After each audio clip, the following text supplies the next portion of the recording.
நெல்லை நெல்லையப்பர் கோவில் தைப்பூச திருவிழா தீர்த்தவாரி வெகு விமர்சையாக நடைபெற்றது. தாமிரபரணி நதிக்கரைக்கு சுவாமி நெல்லையப்பர் காந்திமதி அம்பாள் எழுந்தருளி நடைபெற்ற தீர்த்தவாரியில் திரளான பக்தர்கள் பங்கேற்று சுவாமி தரிசனம் செய்தனர். தமிழகத்தில் பிரசித்தி பெற்ற சிவாலயங்களில் ஒன்றான நெல்லை நெல்லையப்பர் திருக்கோவில் தைப்பூச திருவிழா கடந்த 23ஆம் தேதி கொடியேற்றத்துடன் துவங்கியது. 12 நாட்கள் நடைபெறும் திருவிழாவின் 10ஆம் திருநாளான தீர்த்தவாரி நிகழ்ச்சியானது விமர்சையாக நடைபெற்றது. இதற்காக சுவாமி நெல்லையப்பர் காந்திமதி அம்பாள், அகஸ்தியர் லோபமுத்ரா, அஸ்திரதேவர் அஸ்திரதேவி, சண்டிகேஸ்வரர், தாமிரபரணி அன்னை, குங்குளிக்கலைய நாயனார் என படைகள் சூழ பரிவாரங்களுடன் சுவாமி நெல்லையப்பர் கோவிலில் இருந்து சிறப்பு அலங்காரத்தில் பஞ்சவர்ண கேடயத்தில் எழுந்தருளி நெல்லை சந்திப்பு சிந்து பூந்துரை தைப்பூச தீர்த்தவாரி மண்டபத்திற்கு வந்தடைந்தனர். தொடர்ந்து தைப்பூச மண்டபத்தில் சுவாமி நெல்லையப்பர் காந்திமதி அம்பாளுக்கு சிறப்பு பூஜைகளும் சிறப்பு யாகமும் நடைபெற்றது.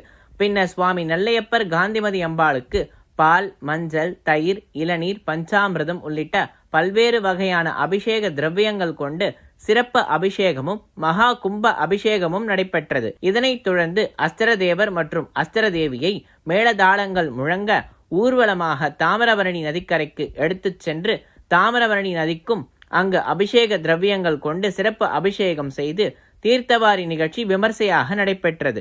பின்னர் பக்தர்கள் அஸ்திரதேவர் மற்றும் அஸ்திரதேவியுடன் தாமிரபரணி நதியில் புனித நீராடி வழிபாடு நடத்தினர். தொடர்ந்து சிறப்பு அலங்காரம் செய்யப்பட்டு சுவாமி நெல்லையப்பர் காந்திமதி அம்பாளுக்கு மகா தீபாராதனையும் காண்பிக்கப்பட்டது. இதில் ஏராளமான பக்தர்கள் பங்கேற்று சுவாமி தரிசனம் செய்தனர்.